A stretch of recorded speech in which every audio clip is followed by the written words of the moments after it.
ఓ ప్రభుత్వం అధికారంలో ఉన్నప్పుడు అంతా బాగానే ఉందనుకుంటుంది. ఆ ప్రభుత్వం దిగిపోయాక వేరే ప్రభుత్వం అధికారంలోకి వచ్చాక ఏమేం తేడాలు వచ్చినాయో తెలుస్తాయి. అది ఇంతకుముందు జగన్ ప్రభుత్వంలో ఉన్నప్పుడే చెప్పా. నెక్స్ట్ వచ్చేవాళ్ళు తెలుస్తారు మళ్ళీ ఇదే అన్నట్టు. ఇప్పుడు అదే కనబడుతోంది. తాజాగా ఏదైతే ఆప్కాస్ అవుట్సోర్సింగ్కి సంబంధించినటువంటి కార్పొరేషన్ ఉందో దాని వ్యవహారాలు ఒకటొక్కటిగా వెలుగులోకి వస్తున్నాయి.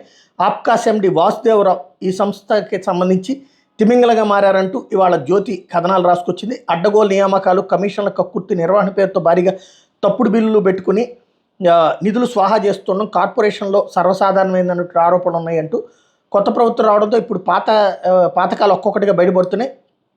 ఆప్కాస్ ఏర్పాటు చేసిన తర్వాత ఎండీగా మాజీ మంత్రి బొత్స సన్నిధిని వాసుదేవరావు నియమిస్తే కేవలం జిరాక్స్ కాగితాలకే నెలకి 18 లక్షలు ఖర్చు పెట్టారట.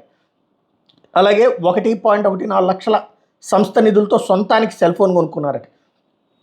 ఎండీ ఇంటికి పులస రవాణాకి నెలకి 25,000 ఖర్చు పెట్టారట.